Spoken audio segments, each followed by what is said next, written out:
And yeah, and so I'll just repeat what we're doing.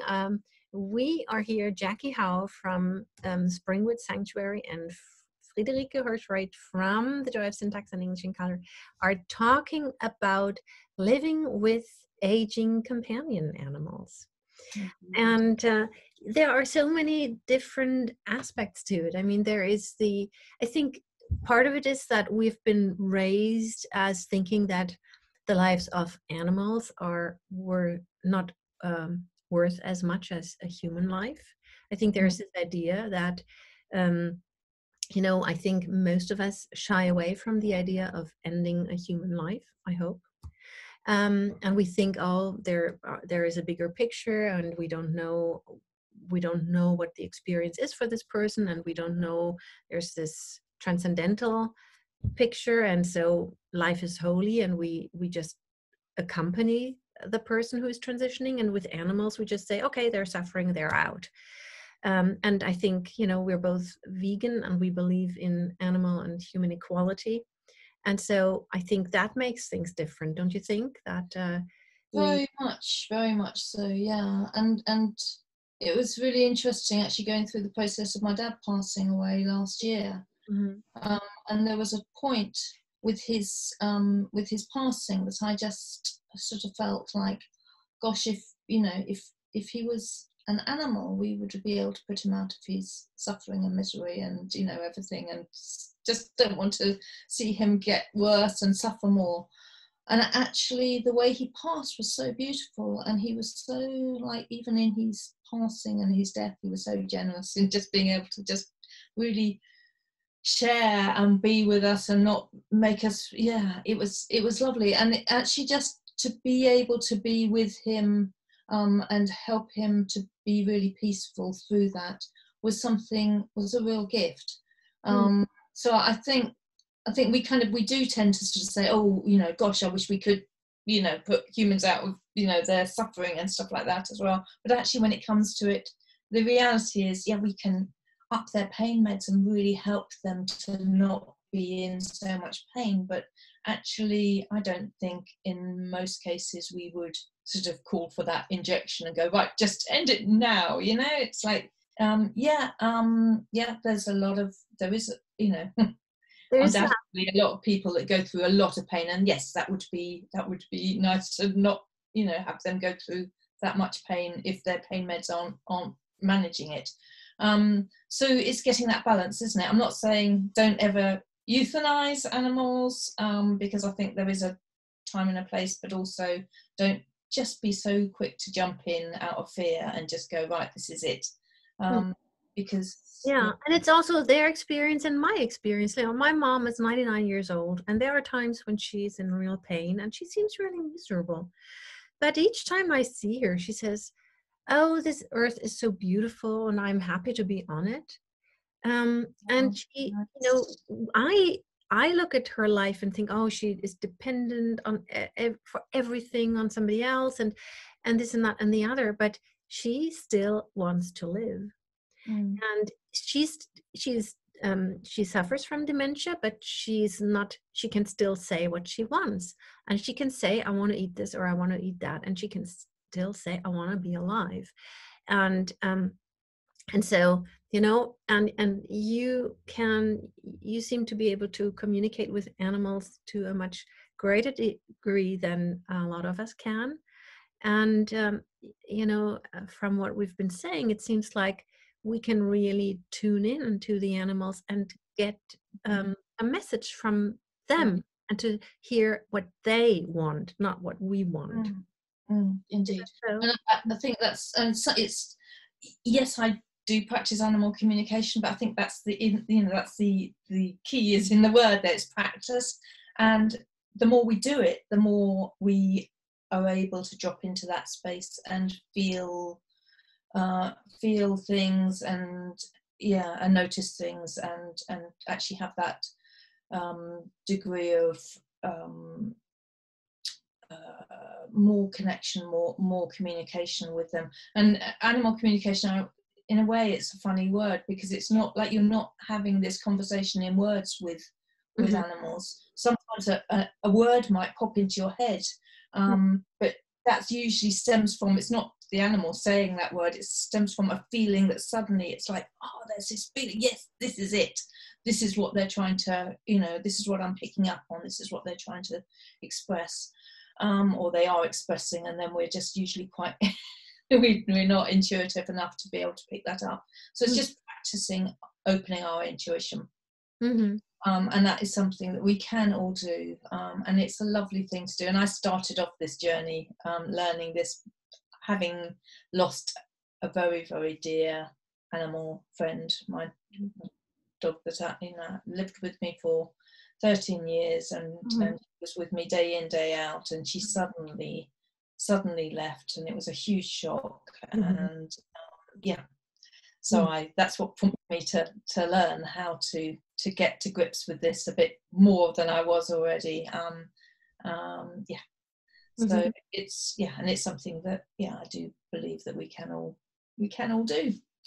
Yeah, and in some ways we communicate more than we think. I mean, my dog, used to do it a lot, and now he only does it rarely, but he would actually literally take my hand and lead me to, either the water bowl if you wanted a fresh drink, or the food box if you wanted food, or the door if you wanted to go out for a walk, or the back door if you wanted to play. He really communicated like that. Or if I was dense or didn't feel like it, he would just, one time, that's it, maybe the story is too long, but I was watching something, and it's a funny story, and he wanted me to stop watching stuff and get on with the walk. So first he brought me his leash, then he brought me my shoes, and then he actually stole my mom's baby Jesus from the manger and threw that up in the air and demolished it. He was just going, okay, I really want to go outside. What's going to get your attention here? Yes, so that's communication, right? And I very clearly understood what he was saying. I just ignored it until it was my mom had to pay for it. So I mean, we do pick up that, and I think we feel, sometimes I offer food and he doesn't want it, and sometimes I offer food and he loves it. So I think that's communication too. Yeah, definitely. Yeah, it's getting more and more tuned into this very, very subtle sort of yeses and nos that they want to share with us, and the subtle feelings that we can kind of notice. And practicing mindfulness, so being very in the moment, and very aware of what's going on in the moment, and trying to put our sort of thinking heads on pause for as much as possible. We do notice more, and then once we start noticing more, we can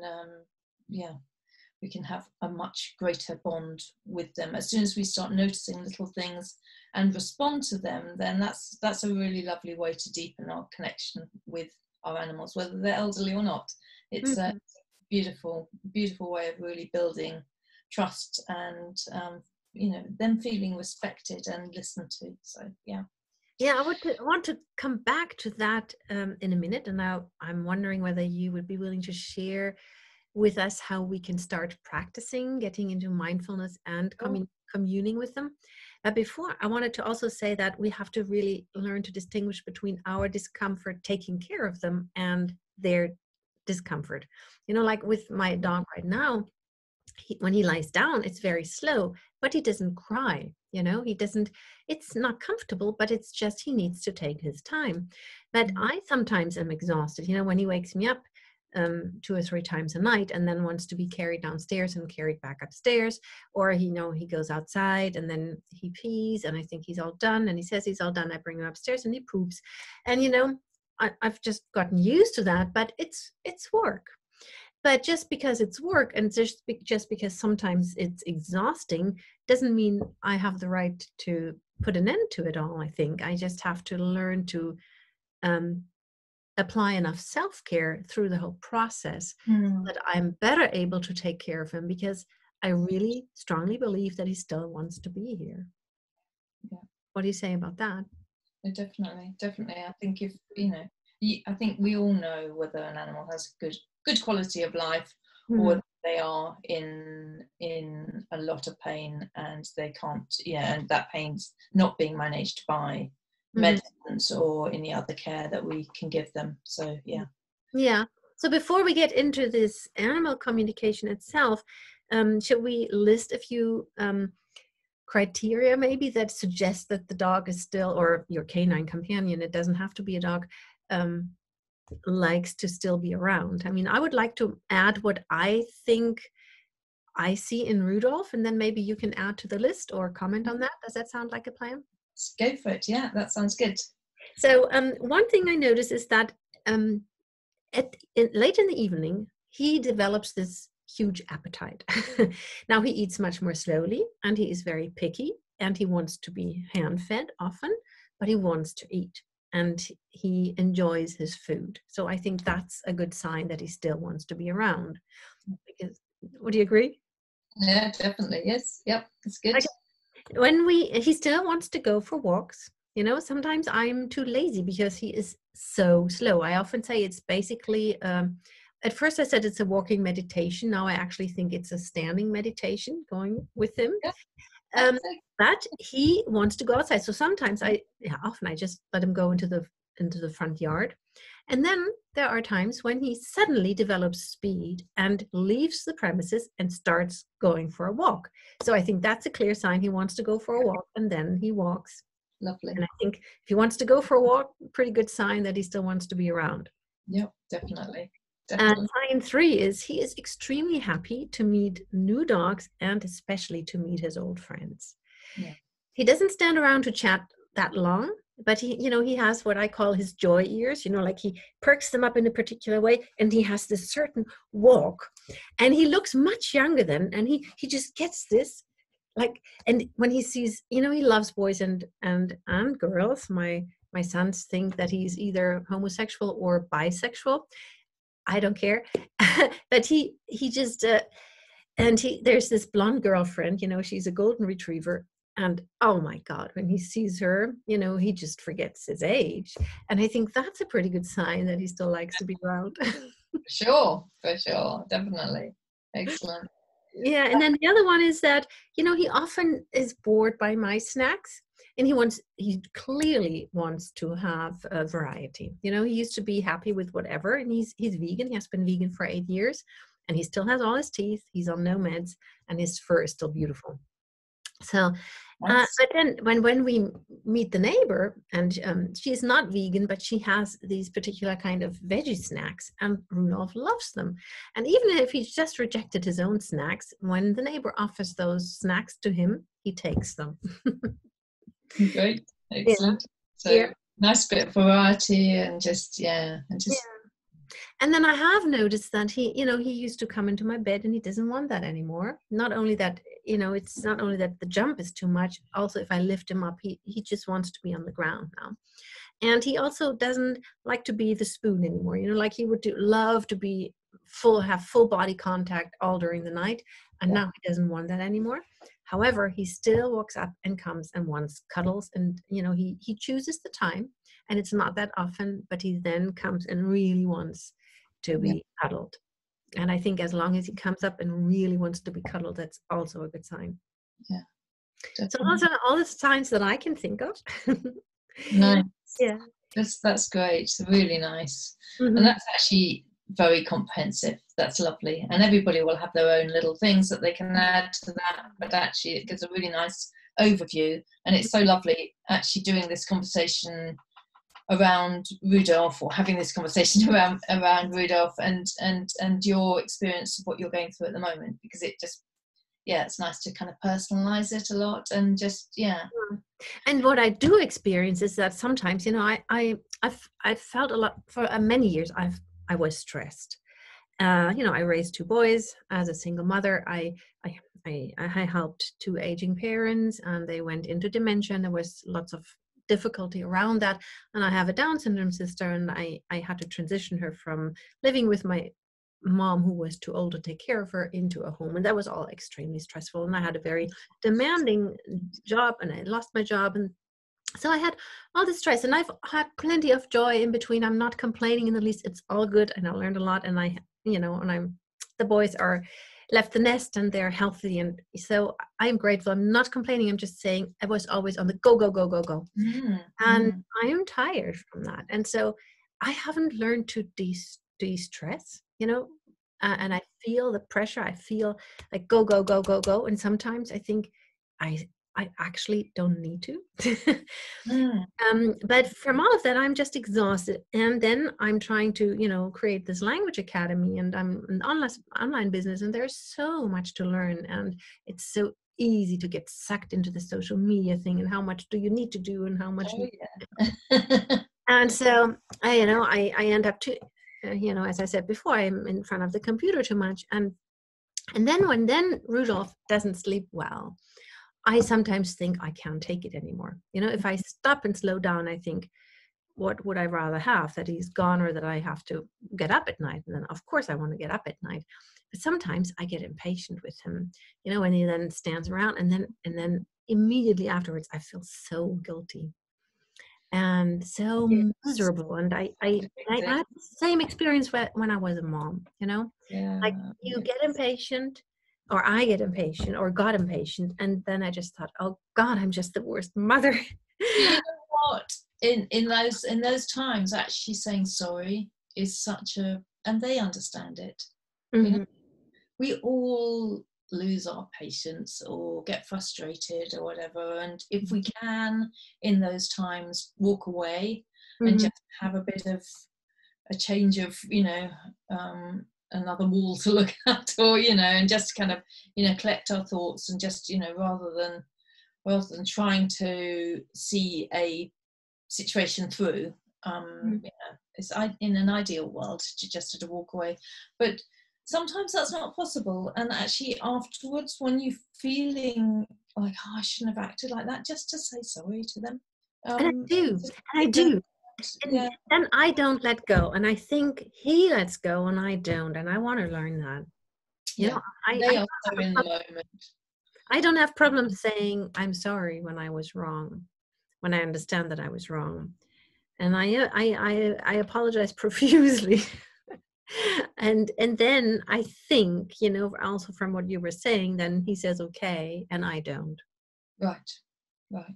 Yeah, so I really and then it's going back into some self-love and giving yourself a break, and actually going, you know what, you're doing such a great job in caring for this beautiful being who's been given you so much joy in your life. And actually and it's hard, and life is always challenging in one respect or another, and then if you've got that on top of things, so it's hard, and it's acknowledging that, and it's giving yourself a break and being kind to yourself as well.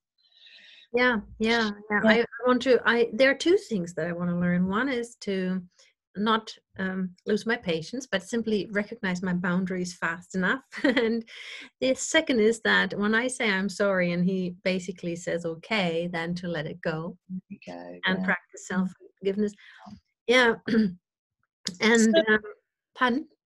No, I was just going to say, so before we go into what I wanted to do was a short mindfulness practice and a nice heart-centered breathing that we can connect with our animals, and also giving ourselves some love. If anybody's that would be fantastic. With me in the past, no, that's a big part of what I do in my mindfulness always. But I wanted to start by acknowledging the physical and practical things that we can do for our animals. And I've made a note because I think it's really important to not forget. And some of these things are so glaringly obvious and they're common sense, and you're like, why is she even mentioning this?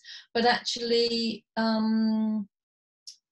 just some of them aren't that. Some of them are obvious, but we don't think about them when we're in that stressed or fearful or just overwhelmed, looking after our beautiful aging friends. It's might not have even considered it or thought about it. So I just wanted to go through a list really quickly. We've got it on record, so if anybody wants to make a note of them afterwards, you can just play it back in with a pen and paper, but just running through it now, and you might think, I don't need to write any of that down, it's all totally obvious, it's what I'm doing. It's really good. It's really, really good. Thank you for doing that. And it's one point I still wanted to say, I realized that I don't have to put self-care on hold while I am taking care of him. And that's something that I did. I always thought self-care can wait until. And now I think Rudolph was teaching me, no, I can learn to take care of him and myself. Definitely. And I think that what you're about to do is the first step. Definitely.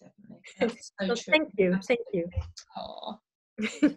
So on a physical and a practical level, the very first thing that I would always say, if I'm called out to come and help with an animal who's struggling, or people want to help with healing or communication, vet is sort of first point of call. Although I was sort of saying earlier, I get into beer and I totally defer to them. It's getting a balance, and it's kind of getting their information and saying, does this fit with my view of, so having a really good relationship with a vet that you trust, and finding a vet that you trust that you can do that.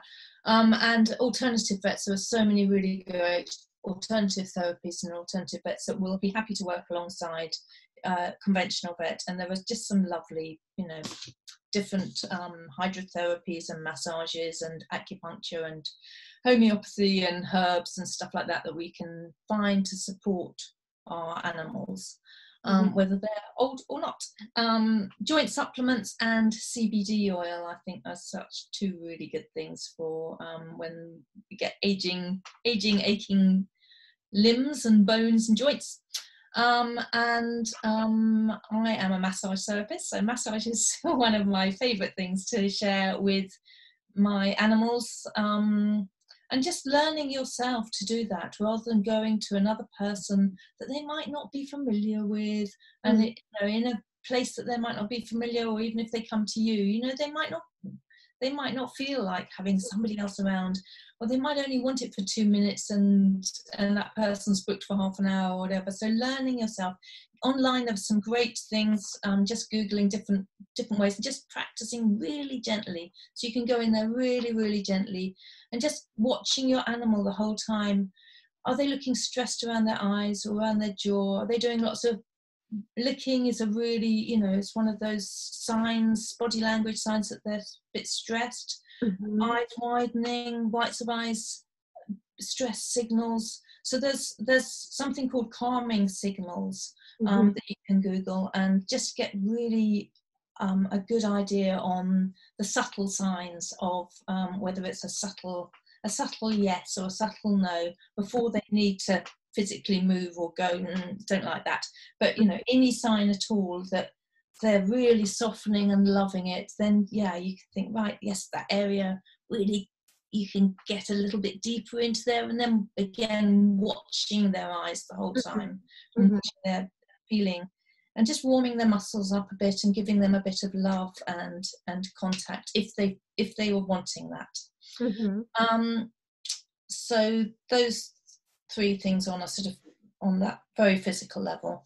And then as far as the day-to-day things I've got, find a quiet place for them to be. If they've been used to being in the hubbub of the family home, or in your busy life, actually sometimes when they're older, they might want a quiet place away from the noise, away from other bouncy pets or children. So also a choice of a bed in their usual place too, so they're part of the family, so not feeling like they're shut away, but actually somewhere that's really nice and quiet that they can be, and making sure that is near to water, near to food, near to outside, so they don't have a long way to go to be taken outside if they need to be taken out, or if they can choose to go out. I'm just going through this quite quickly because there's a lot I want to share with mindfulness, but this feels really important as well. A nice thick bed for their joints, really nice thick, even if they've been used to some like really thin, hard bed, and that's what they've chosen, or just chosen to sleep on the floor before, actually just giving them the opportunity of a nice thick kind of,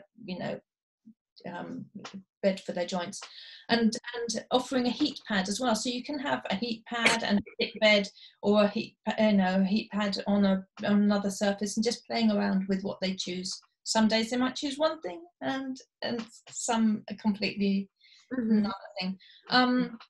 Having blankets as well, and just being aware that protecting them from weather extremes, so they'll feel the chill more easily when they get older. So things to maybe protect for them from the rain when they have to go outside, and yeah, blankets to sort of snuggle under on their beds.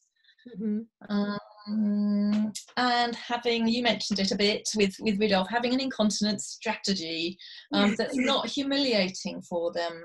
So really trying not to kind of like get frustrated and cross. And I know we all do and everything, but just being really aware that this is part of getting old, and you know, if they have accidents and stuff, even if you've just taken them out, then it's like, that is life, and you know, just trying to be as patient and caring as possible.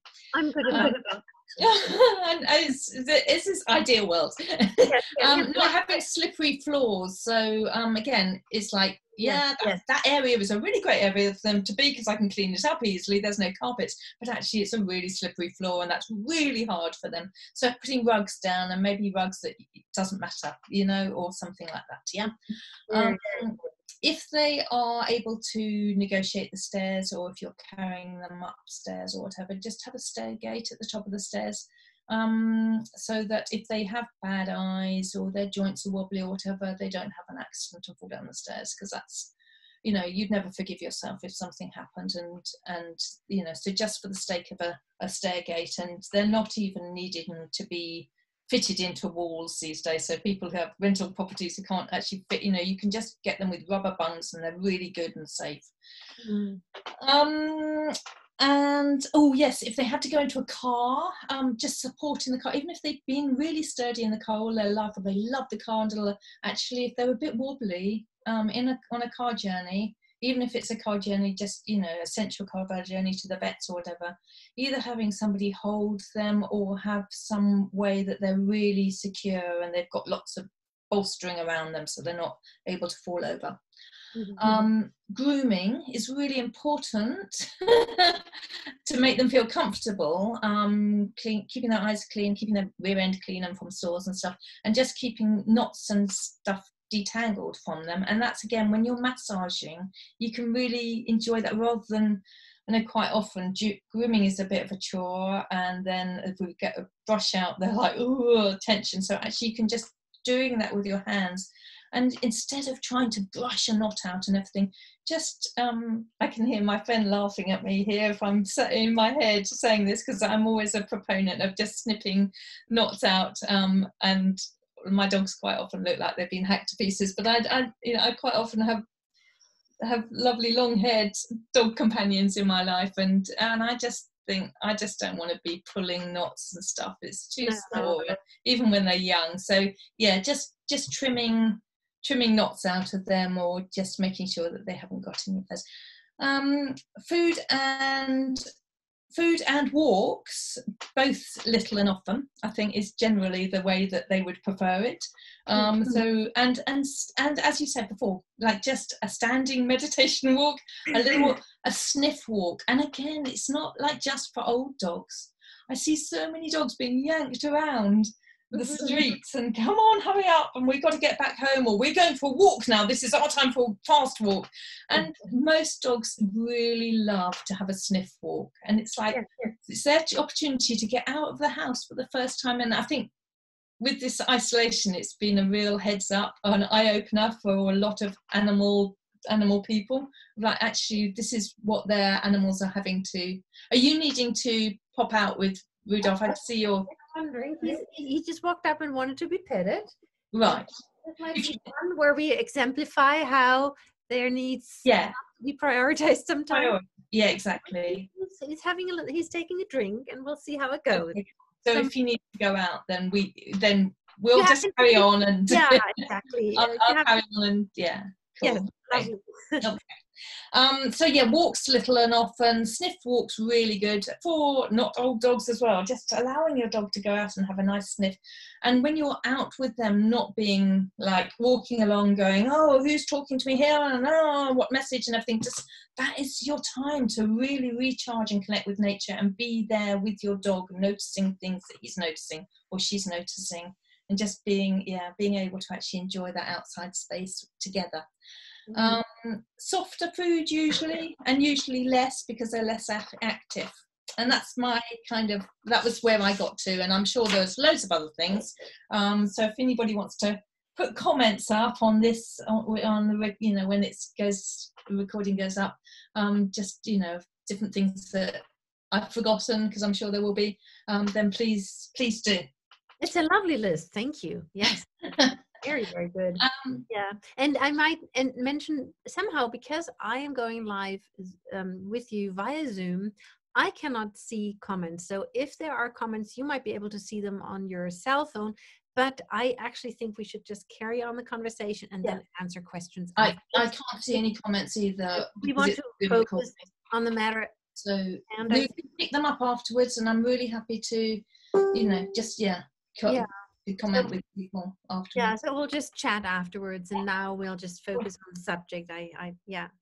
So mindfulness, as I've sort of briefly touched on, it helps us to notice things. It helps us to be in the present moment and put our mind on pause. So we're generally, as humans, always thinking about one thing or another, what we've done, what we're about to do, and etc. So it's just a way of elongating the gap between the thoughts, basically, and just, you know, just pressing pause. A really nice way to have some still time. In a quite a simple way, and the more we can do that during the day, the better for us as well as for the animals around us.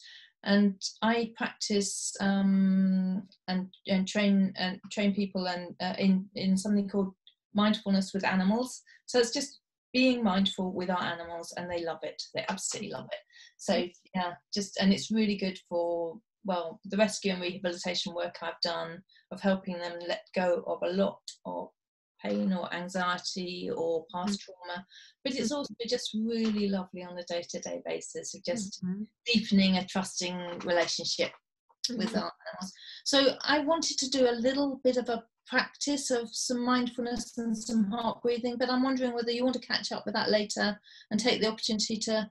Yeah, maybe I think I'll do that, and I'm really keen on that. So mindfulness with animals is basically learning to meditate in a space with your animal. And so you're actually calming down, you're doing something good for yourself, so you're doing self-care, and simultaneously you're opening up the opportunity for an energetic communication and exchange. And what's so great about doing it with our animals is they really enjoy it, and it's really good for them to help them relax. So it's something that, you know, we're really good about doing things for our kids, if we've got kids, or for our animals, and always not so good about doing things for ourselves. So it's a way that we can do this for ourselves, but actually, so that's a sort of like side effect, if you like, but actually we are pushed to do it and driven to do it and want to do it because our animal friends are getting something from that. So do you want to... I'm feeling like you... I'm sorry to be turning around, but no, that's fine. Yeah, he's taking a drink now. Okay, so just disappear whenever you need to. Yeah, so basically what you're about to give us is simultaneously meditation 101 and animal communication 101. Yeah. Cool. I just touch a little bit on animal communication, but I think it's more the mindfulness, and because the mindfulness is the sort of foundation of animal communication. I will touch a little bit on it and how to kind of like keep furthering that, but actually it's the foundation for any kind of healing and communication or intuitive connection. Is always, in my opinion, is mindfulness, is being in the moment, being still, centering ourselves, grounding ourselves, and just being sort of blank canvas so that we can channel energy, we can pick up on feelings from other people, we can work empathetically, or we can just notice, just be there and notice what's going on for us and our animals much more, because we put our busy mind on pause. So that sounds great. Okay. He's looking at some food right now. He actually has some kibble that he still loves. Okay. And it's the hardest kibble. It's like it's a British company. It's Benevo. Okay, yes, nice. That's what I use Benevo as a wet food for Ollie. He used to love the wet food, but he suddenly didn't want that anymore. And now I have two kinds of kibble. But you carry on with the meditation. I think I'll take him outside Good. and Okay. I'll join you Just quietly in a few when moments. when he's done. Thank Okay, you so much. lovely. Okay. So have fun with the meditation, and I'm definitely going to do it afterwards. Lovely. Do it in a minute. Okay. So Okay. So I've got a singing bowl here, and I'm just going to give that a little ding just to start the practice.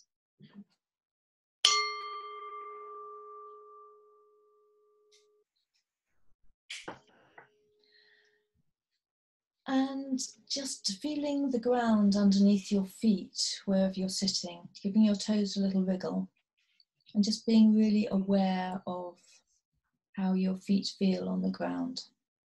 So it's a really nice way to just ground ourselves to start with. And then taking a nice deep breath.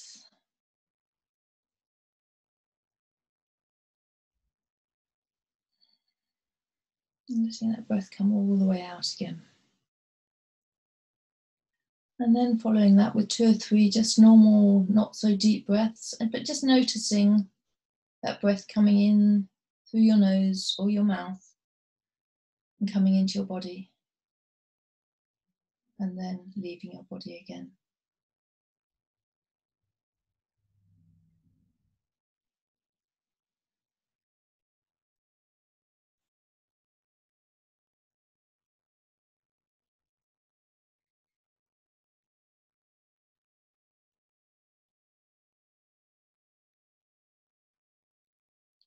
So those are really nice, just very quick little centering practices to just start off by stilling ourselves.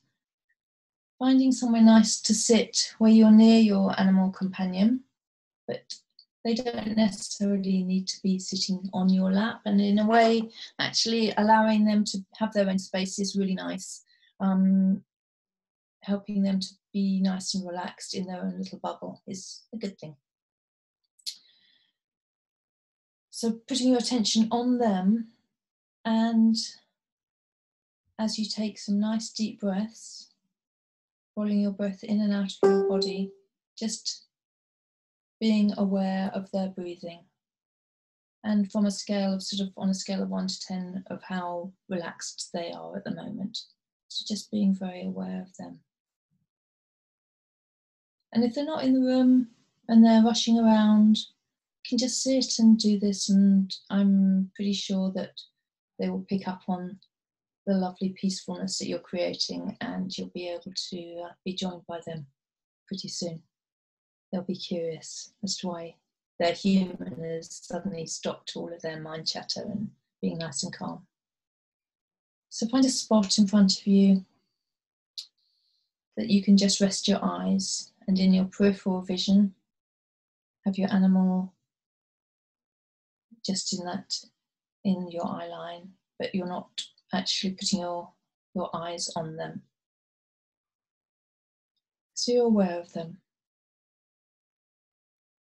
So most meditation and mindfulness practices are closing your eyes, but actually when we're practicing with animals, it's a really good thing to keep your eyes open, just being aware of their breathing and going at their pace. And what I like to do is just to have a few moments of stillness, really not long, and then dipping in and out of that stillness, and in between time, just putting your attention on them. And then when they get used to it, it's really nice to just be going completely at their pace. So if they suddenly start itching or licking or moving or wanting to get up, actually just stopping and acknowledging that and saying, okay, we'll have a break now. You can choose the break times between the stillness. And that again really deepens their respect and trust and bond with you, because they can really feel heard then. They really know that you're stopping and starting when they're moving or when they're signalling to you, and it lets them know that you're really noticing them on that level. They will pick up on your feelings. They are all the time filtering on our thoughts and our feelings. So as soon as you stop thinking and you go into a peaceful space, they will definitely be noticing it. So your eyes focused on a little spot and just making that spot as small as you possibly can. So you're really aware of that spot and noticing everything you can about that. Relaxing your breathing, just letting that come in and out of your body and keeping your body as still as you possibly can.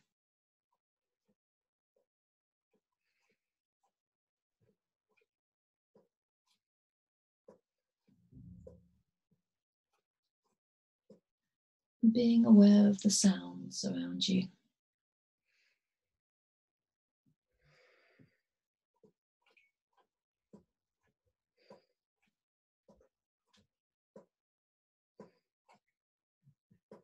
Being aware of the smells around you.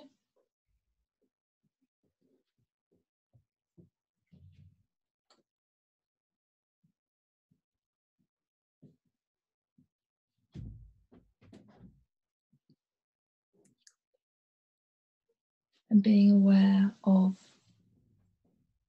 the feel of the clothes on your skin and the touch of your hands touching each other, if they're touching each other. The seat underneath you, the floor underneath your feet. So your sense of touch.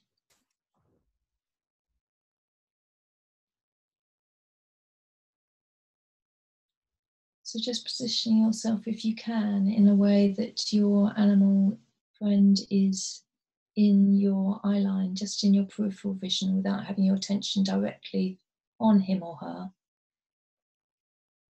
So you can be aware of how they are reacting to your stillness.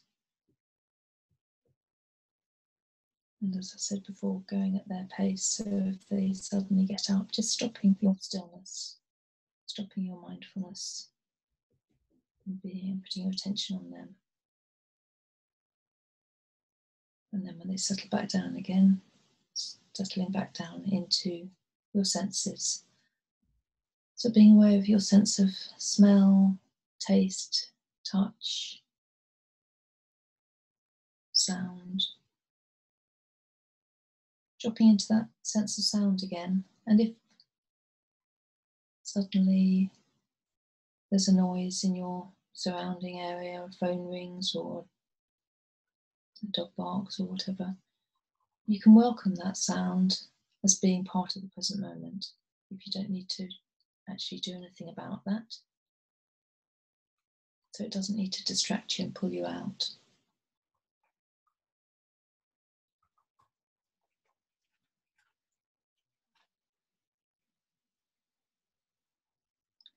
And keeping your eyes just focused on a little spot in front of you rather than closing them, so that you can be aware of your animal friend in your peripheral vision.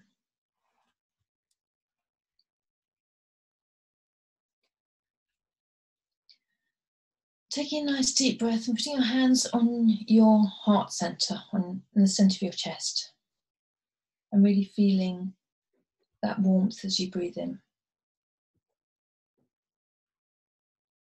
And allowing that area to soften.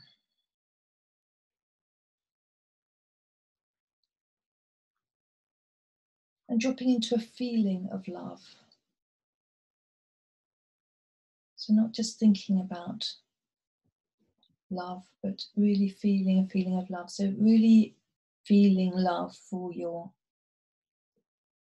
animal friend who's with you. And imagine that you have a silver cord between your heart and theirs. And then with every outward breath, you're breathing out and breathing out love down that silver cord. So you're sending him or her love.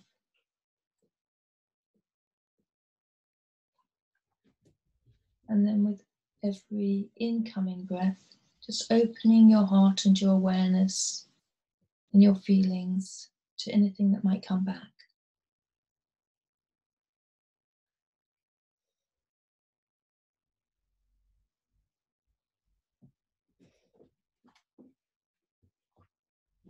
If it makes you feel emotional, that's totally normal.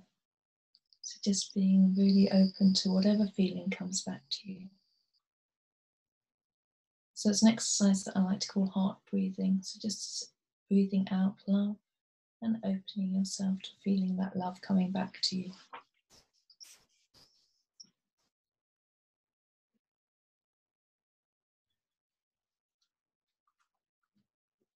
Giving them the feeling of deep respect and reverence for the beautiful being they are, as well as deep love.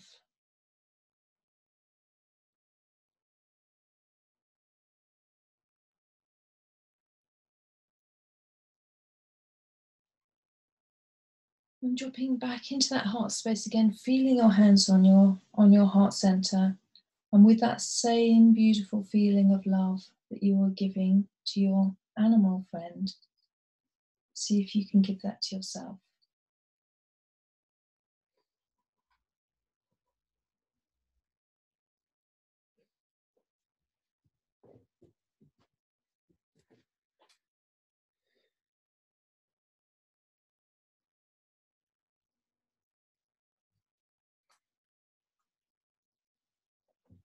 It's a really beautiful thing to do, and it's something that quite a lot of people, if not everybody, is very challenged by. It's something that's difficult to do, to give yourself love, but it does get easier the more you do it. So actually just to do this exercise, and we were doing that for just a few moments, and so not very long, but just going through that of just breathing in and out, and being aware of your different senses, and then really connecting on a heart level with your animal friend, companion, and sending them love, and then opening yourself up to anything that comes back. So when you're in that still space, you really sort of press pause on your thoughts and your mind chatter, and you've really immersed yourself in all of your feelings. You're keeping your body as still as you can.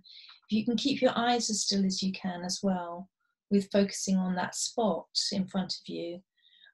If your eyes wander, it's usually quite a good indication that your brain has gone into thinking, and that's okay. Just really being kind to yourself with that and going, that's okay, I'm thinking. I'll take myself back to stillness, step back to that spot again, and just immerse yourself in your different senses. So all of our senses are right in the present moment. So it's a really good way of anchoring ourselves into the present moment and giving ourselves something to think about, but it is right in this moment. So it's not that we don't need to be thinking about anything, but just being really, really present and aware in this moment. So just going back into that stillness for a couple of minutes again. Being aware of the ground underneath your feet. So you're grounding. Nice deep breath into your belly. You're really centering. Let it go all the way out. Just be aware of sounds or smells or taste or touch or whatever you feel is your most dominant sense at the moment. Drop into that stillness. And then putting your attention on, absolutely on your animal friend once you've got into a nice still space. And practicing this afterwards on the recording will be easier than doing it probably for the first time now.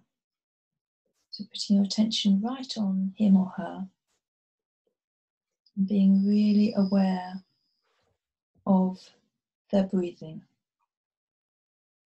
So if they're moving around, that's absolutely fine.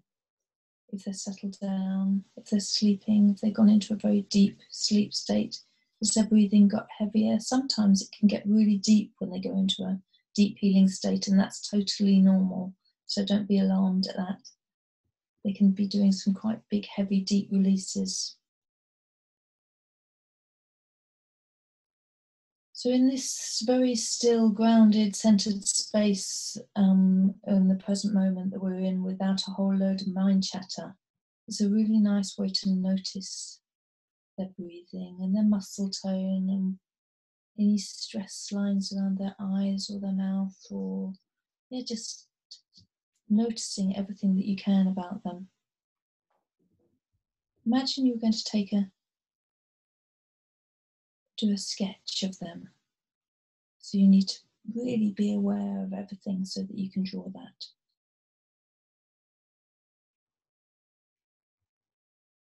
So putting your attention on them on a physical level, scanning from their head to their tail, right down their feet, just noticing and being aware and curious. And sometimes an animal can live with us for a long time and we don't notice a little patch of different hair or something like that. So it's really interesting when we get still what we do start noticing, and that's absolutely fine. So on that physical level, noticing, and then just putting your attention right on them still and saying to them, is there anything you want to share with me? So being really curious about their feeling state. How are they feeling? Not what you think they might be feeling. So getting out of your head space as much as you can and being in your heart space and in your feeling space, really being aware of the feelings in your body. How are they feeling? Is a feeling coming to you? They're feeling. As soon as you drop into your head space and think, oh yes, they must be feeling this, just take a breath, connect with your senses again, and say that's okay. Go back to your feeling state, and just being aware of any feelings that come to you.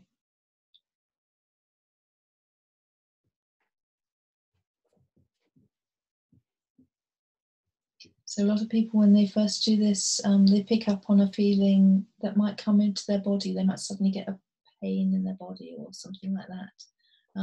So that's quite a clear indication that that's you picking that up from them and you're channeling that feeling from them.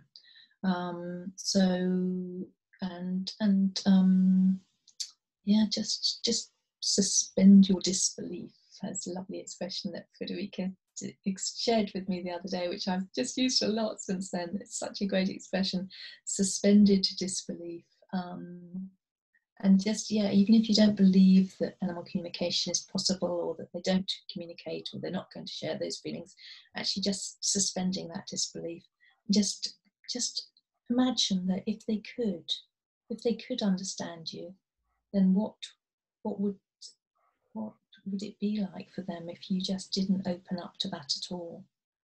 So just allowing the opportunity for them to share anything with you. So I'm going to move on to the next bit, but I invite you to replay this and just spend longer doing that and spending some time just really, really feeling into your own animal friends' feelings and seeing whether anything comes to you.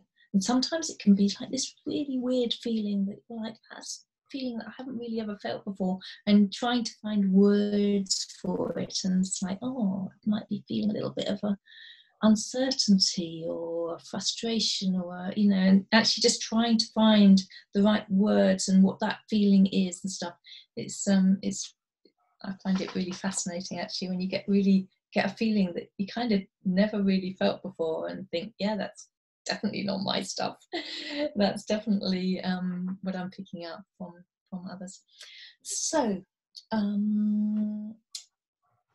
what I wanted to share with you when you're in this lovely peaceful space as well is, and again, doing this in your own time and taking the time to do that, is we talked a little bit earlier about allowing them to be elderly and thinking of people and how we wouldn't be putting our aging relatives to sleep at the first sign of an ache and pain, but also just really talking to them about how you want them to be happy and peaceful and comfortable in their life, and you want them to have a good quality of life, and you want them to really share with you when the time comes. If they want to help to pass over peacefully, then you can do that with them.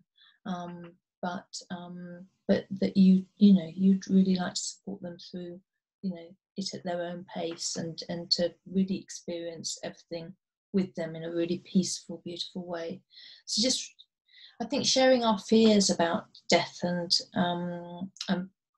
losing them as well is a really good thing. They will understand that, and they'll pick up on that on a subtle level that's going on in you anyway. So if we're sort of like really anxious about all of this, but going, oh, I can't put that on my animal friends. They supported me through so much.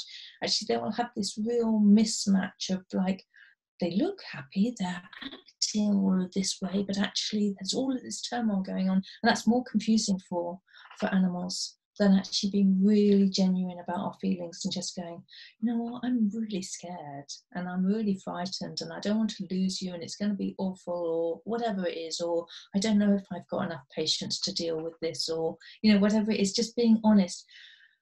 As soon as we, and it sounds mad, I say this, it doesn't even sound mad to me anymore, but I used to say, and so I think, yeah, no, I know on that path, when you start doing it, it is going to sound mad. It's, you know, it may sound mad to be voicing, to talking out loud to our animals, and thinking, well, they're not going to understand the words. But what happens is, as soon as we start really talking about something that's really important to us, that feeling comes up much stronger than just thinking it. Because when we're thinking about it, then we can also be thinking, I forgot to collect that parcel from, you know, whatever, or, you know, I must write a note to, we start multitasking in our heads. Yes, this is important and I must share this with you, but actually I've got to put the supper on in 2 minutes as soon as I finish this conversation. And it's just human nature. But if we talk about it, those feelings, we're much more kind of like focused on what we're trying to really communicate and get across, and that feeling comes up, and that's what the animals pick up on, that feeling. So they communicate with each other on a feeling level, and we would be communicating with each other on a feeling level if we didn't have words. So words have kind of got in the way of us dropping into our intuition a lot, and it's kind of taught us to be kind of lazy on being intuitive and stuff. So as much as words are great, and that's your whole your joy of syntax and your world, and words they're so powerful and they are amazing. Actually, just being aware that the words we say bring up an energy as well, and it's the energy that the animals pick up on. Mm-hmm. So just sharing with them every day a bit about what you feel and stuff, it will really deepen the bond. It will be a beautiful thing to really help them understand where you're at, and you'll get clarity as well on what your fears are and stuff. So it's a nice way to really deepen that connection. Again, not just with animals that are at end of life and in their twilight years and passing over.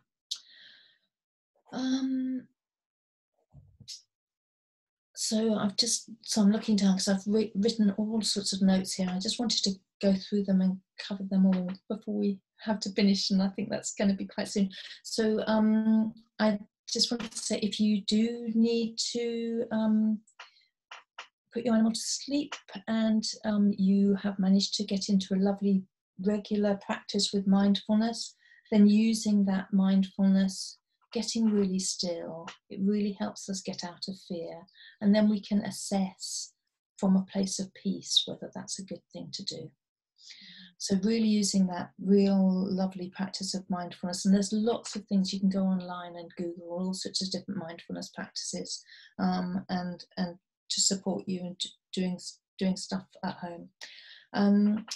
And if you do need to do that, if possible, and I know at the moment it's probably impossible, but hopefully this situation with lockdown isn't going to go on for forever. If possible, you can have the vet come to your home. So preparing that with your vet in advance, talking about whether that's possible, so that they're in a comfortable place and they're in a comfortable environment, then that's obviously so much more preferable, and they can stay peaceful.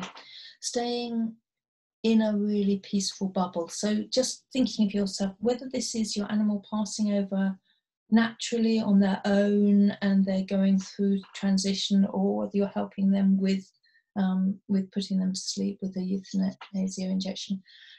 Just this goes for all animals. I've had to sadly be in this position with horses as well. So it's being in this very peaceful place with them, and holding, you're literally just thinking of yourself as holding this space. So just making yourself a little bubble of peace as much as possible, or a big bubble of peace as much as possible, so they can pick up on that feeling. And so you're really reassuring them, right now you can be really peaceful, you can join me in this peaceful bubble. And it's very difficult, I do understand, not to be in fear and not to be worried and anxious, but it will really support you as well as them the more that you can do that.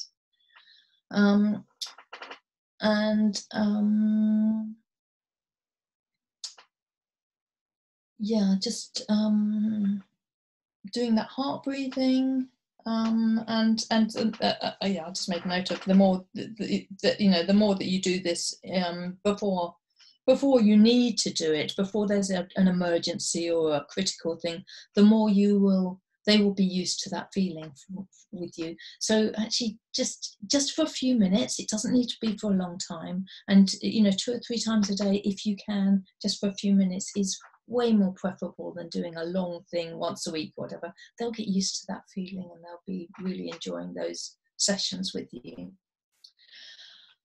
And then the last thing, this seems like there's so much to go through, and we were going to do a half an hour thing, weren't we? I can't believe it. Well, it's an hour actually, but we're a little bit over, but this is so valuable, The last thing that I just wanted to share quickly is, I love this. Afterwards, when your animal is passed on, and we all have to go sometime, and it's the surest thing in life, isn't it? That actually we're all going to die at some stage. So at some stage, we are going to lose our beautiful animal companions, or they're going to lose us. Being aware that children in the house, this may be their first experience of death. Mm-hmm. So just being really, really mindful of how, that setting, that program response and coping mechanism and stuff for their future for them.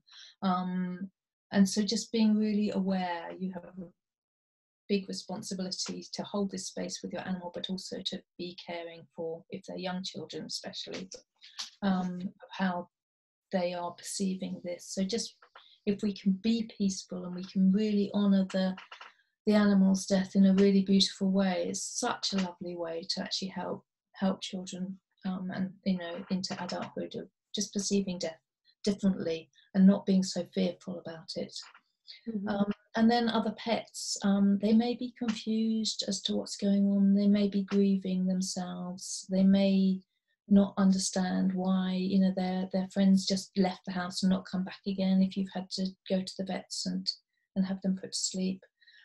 So explaining to them, again, getting into the mindfulness, getting into that baseline stillness, so you're literally on their wavelength. That's saying of being on somebody's wavelength, is you're literally like you're tuning in a radio, old-fashioned way that you used to do that with like tuning in, but you're literally getting onto another being's wavelength. And animals' wavelengths are much lower, they're much more in this moment than we generally are. So the stiller we can get, the more we can get onto their wavelength. And then just talking to them again and explaining to them what's happened and why it's happened and why you've had to go and how you're feeling. Like that, I think, helps so much. And them knowing that you're absolutely devastated or you're relieved, or whatever you're feeling is absolutely okay. No judgment. It's like, just be honest and congruent with your feelings, with your other animals as well. And it helps them so much. I've helped so many different animals who've been so confused when their companions have passed over, and people have contacted me and said, oh, this animal's had got all of these different behaviour problems. And then we sort of talked a bit about, so when did it start? And well, it seems ridiculous, but it started when and think, okay, we do have this common kind of understanding that the animals aren't going to grieve and aren't going to understand and aren't going to, but actually they feel so deeply. Back to what we were talking about earlier of, it's just the social conditioning of the way we do sort of generally think of animals, and that they don't have feelings in the same way we do, but they totally do. So talking to them, allowing them their grief, and explaining to them as much as possible. And then finally, yourself, giving yourself so much love and honouring yourself and your feelings that you're going through. And really being aware and preparing yourself for the fact that a lot of people are not going to understand what you're going through. Most people say a lot of very, very hurtful things when you lose an animal, of like, oh, well, they're only a dog, or they're only a cat, or they're only a horse. I ended a relationship over that in the past, a boyfriend saying to me, oh, well, he was only a horse, and that was the last words he ever said to me. So but yeah, a lot of people asked me whether I was going to replace Rudolph. I said, what? Yeah, and not doing that too soon as well, you know. When they go, just giving yourself time. Yeah. He's irreplaceable, and you know, sometime another animal companion will ask to come back, maybe. When that time comes, to really open yourself to kind of rescuing and rehoming that way, but actually allowing yourself the grief, because actually it's not fair on you, and it's not fair on that other animal if they're coming into a house where you're actually so needy with grief.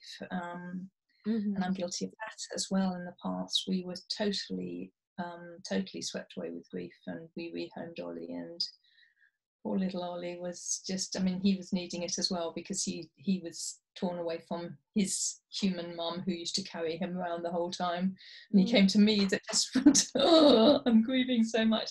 But it's not, you know, it's not a very healthy way to start a relationship with an animal when you're so just giving yourself time, giving yourself so much love, and really respecting and honouring the process that you're going through as well as others.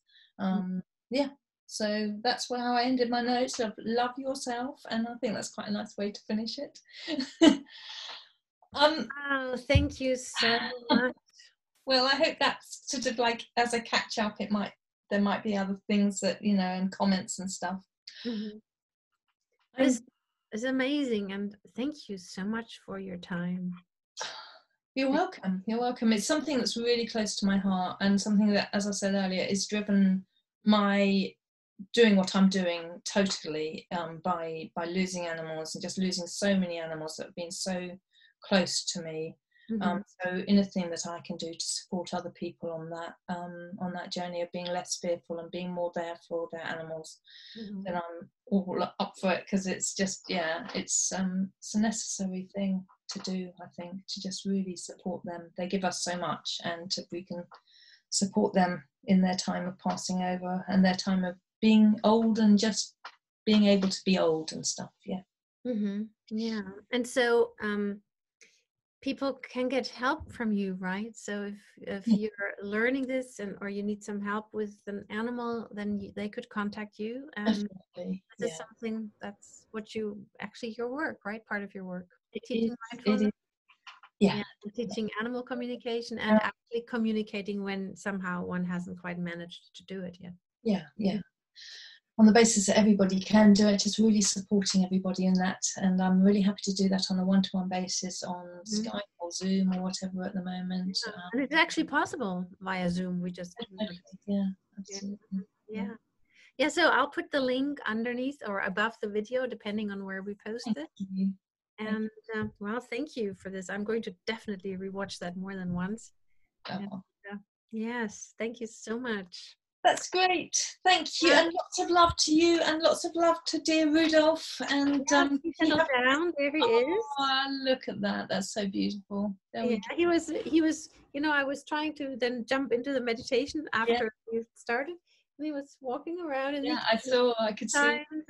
And he wanted to just be petted, or just wanted to see what's going on. That was quite good. That's good. And just giving them reassurance and stuff, but just also allowing them to be in their own little bubble, so you're not kind of, you know, we just allowing ourselves to have our own space. Actually, finally, I do need to say something really importantly, is when we finished a meditation, or we finished a mindfulness session with animals, if they're like Rudolph is now, he's lovely and calm and peaceful, just think of yourself, getting yourself back into that very, very still place, and nice and grounded and lovely and deep breathing, and somebody walks up to you and goes, was that nice? How was that? Was that lovely? You'd be like, go away. Okay, so really surefire way to ruin all that beautiful peace and tranquility and bonding and everything is to go up, and it's so tempting when they're all beautiful and peaceful to go, oh, that was such a lovely session, but actually allowing them to be totally in their bubble and then come to you afterwards and come and say thank you, or just nod or walk off and go. And but quite often, if they get into a really deep space, they will get into a in deep peaceful space. They will do a lot of healing and processing and start to shift things, whether that's physically with pain, or whether that's letting go of something on another level, emotional. So just being aware that actually it can have, and very often does have, a hugely profound effect, just even on the first time of doing this. So them actually being with you when your mind isn't in mind chatter and stuff, and really enjoying that space. So yes, just honouring the whole process, and when you finish, just allowing them to be in their peaceful bubble. So I see it so often when people come to the sanctuary and we do a lovely session, then they're like no, leave them alone. But we kind of, we sort of think we have this sort of right to touch our animals whenever we want, and it's like, actually just really honour and respect them as their own beautiful beings, and allow them to that space. So thank you. I will turn off the recording, then I will turn off the live, and then I will say goodbye to you. Is that a good order? Okay, yeah, that's great. So stopping the recording now, saying bye-bye to whoever watched.